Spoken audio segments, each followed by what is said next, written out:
What is up, everyone? Welcome back to the channel. I am so excited to be back in the grind of doing things. I am super duper late with this video because I know we got that brand new trailer a few days ago. We also got the reveal for Cassie Cage and Kano gameplay. They actually decided to show them off both at the same time, which I thought was really interesting. Normally, whenever we get a character trailer, we basically only see the moves with that one particular character, but the trailer for Cassie actually showed us gameplay from both Kano pummeling her and her pummeling Kano. So I thought that was interesting. So Cassie kind of got her butt kicked in her own trailer, so that was kind of fun. But anyway, so guys, it has taken me a while to get this video together because, of course, if you've been watching, I know many of you have already been watching a lot of the analysis and breakdown videos from the other YouTube gamers giving their explanation of what they think is happening in the story mode trailer. So this trailer has so much information in it. Not only does it have information about the story mode, but we also see reveals of characters that we haven't even seen the trailers, the official trailers for.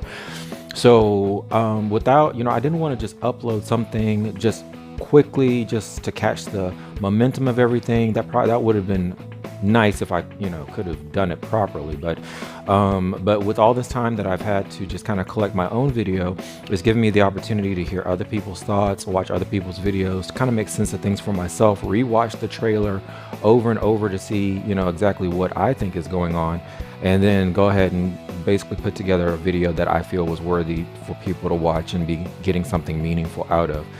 So guys, I'm gonna go ahead and kick everything off. Of course, like the thumbnail says, this is a breakdown of what I believe is going on in the story mode trailer, and this is also part one because I wanted to do a part two because there are some things in the trailer that it's so up in the air that it's just very hard for us to just completely give a final just a cut and paste, just a clear cut answer or understanding or full whatever you want to call it, of it just all just within this trailer by itself.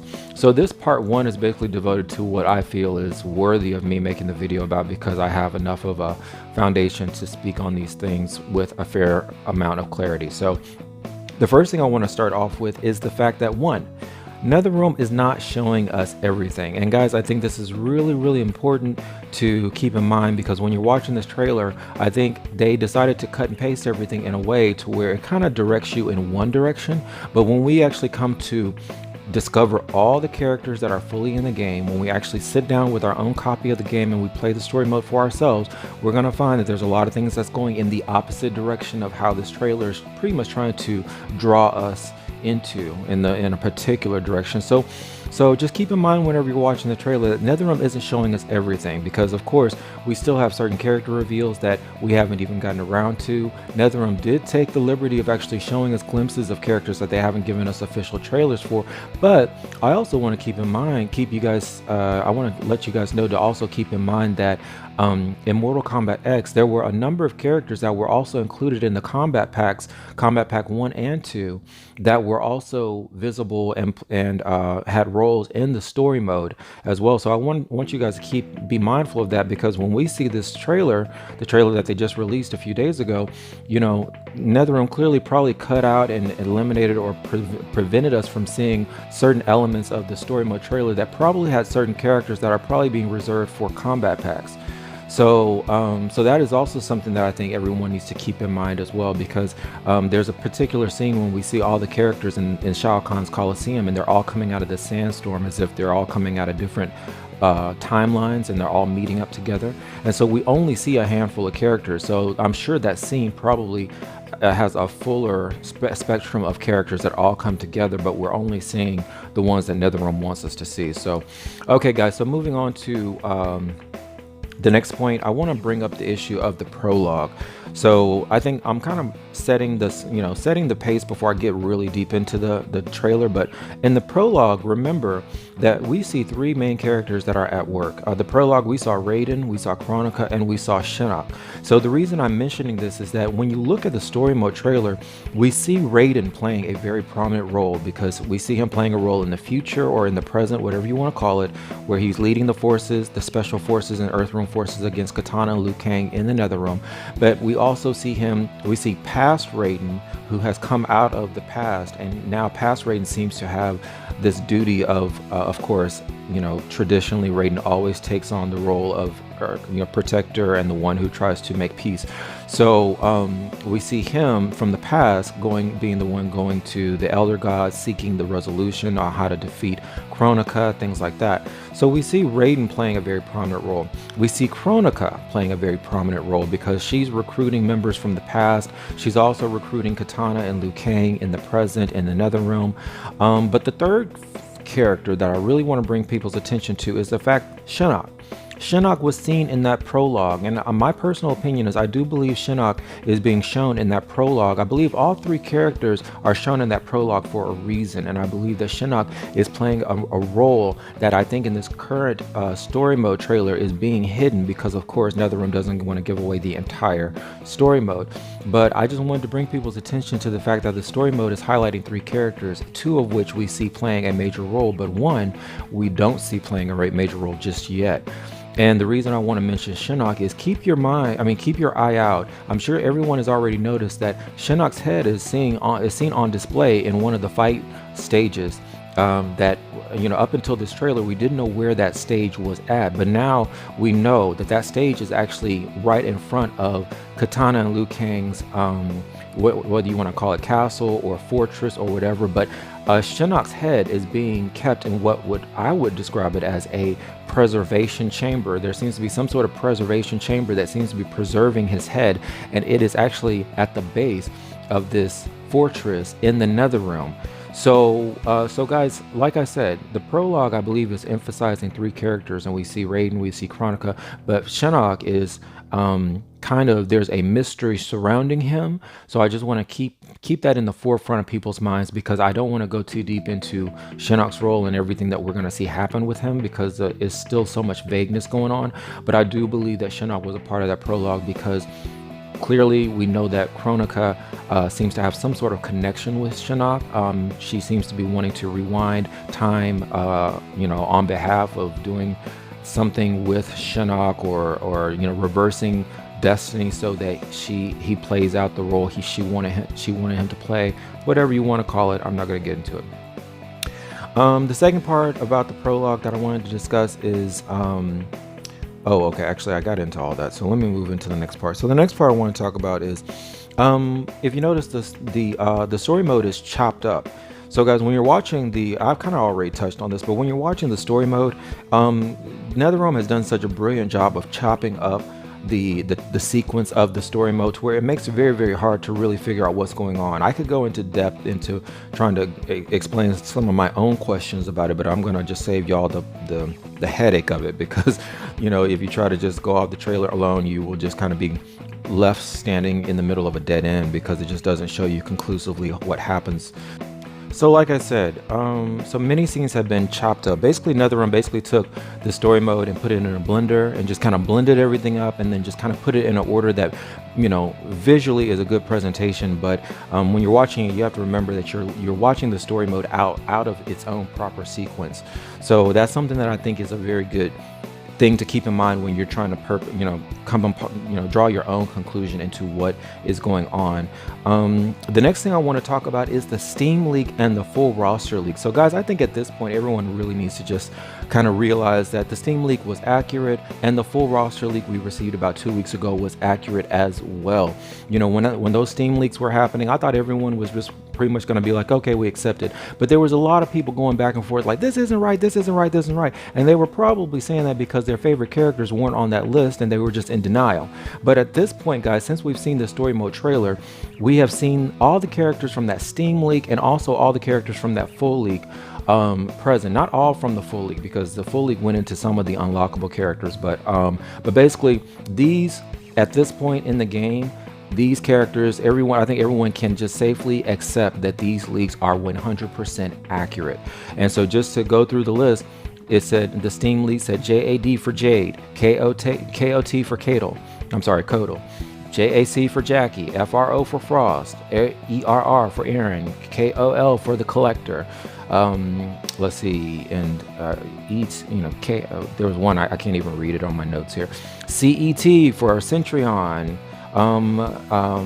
and whatnot, and so forth and so on. So I just wanted to take a moment to address that, because all these characters, we pretty much saw almost all of them in the story mode. So these I think at this point, everyone, the community really just needs to accept that these leaks are legitimate, because we've seen some of these characters even before they even got their own revealed trailers, like Devora. We saw Devora and they haven't even revealed her yet. We saw Aaron Black and they haven't even revealed him yet. We saw Jackie Briggs, they haven't even revealed her yet. So guys, I just want to take a moment to just kind of address that, because everyone who's still saying, oh, these leaks aren't real, they're not real, at this point there's kind of no point. We have too much evidence to see that it's valid.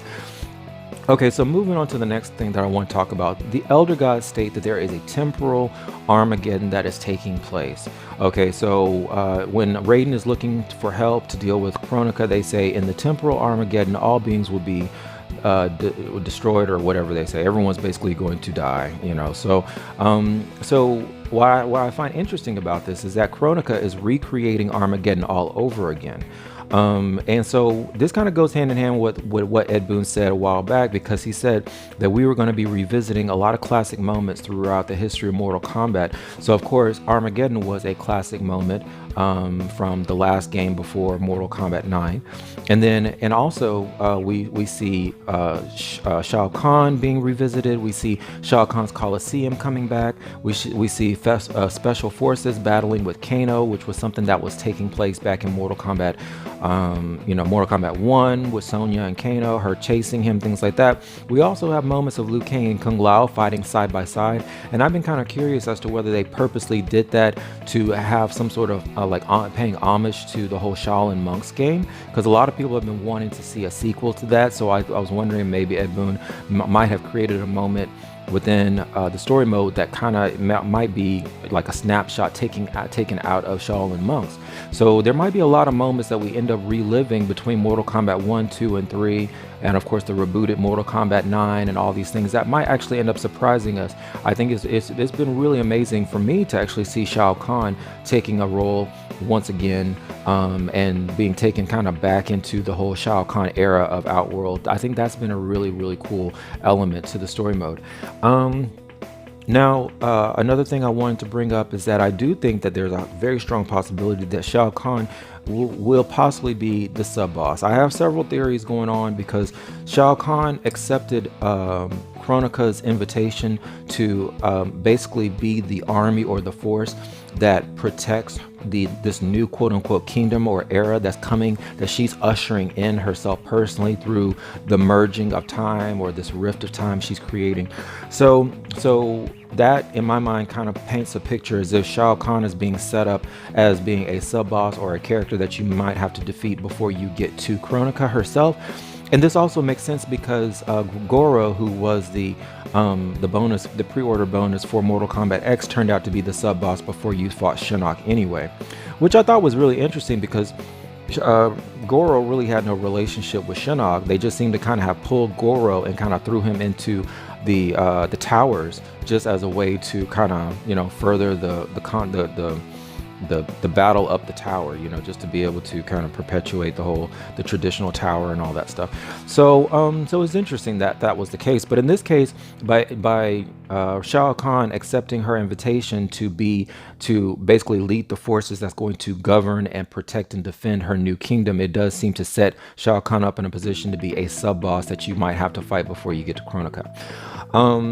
What also points to that fact is the fact that Shao Kahn is actually playing a stronger role than what we had first imagined, because I thought that by him being a pre-order bonus, he may not have had a role in the story mode at all like Goro, and that he might have just been a playable character. But it turns out that he's actually playing more of a role than I thought, because there's a moment in the story mode where Raiden says, he goes up to Kotal Kahn and he says, look, will you help me to defeat Shao Kahn?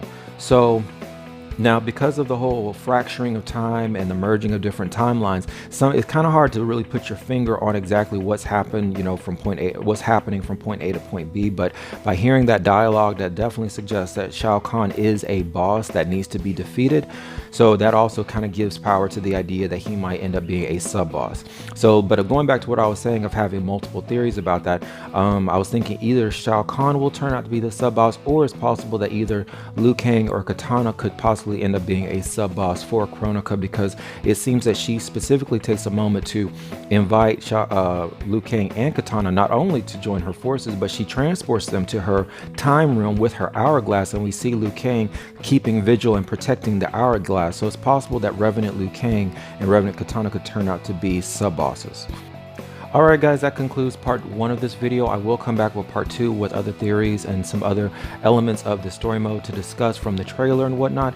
But just to kind of end this video with 2 points. One, like I said, keep your eye out for Shinnok, because like I said, Shinnok was in that prologue with Kronika and Raiden. We see both of them playing major roles, but we don't see Shinnok. And Shinnok's head is being kept in a preservation chamber for something that we do not know, for some reason that we have not yet been, privy to just yet. So I do believe NetherRealm is hiding something that has to do with Shinnok and his resurfacing. So keep your eyes out for that.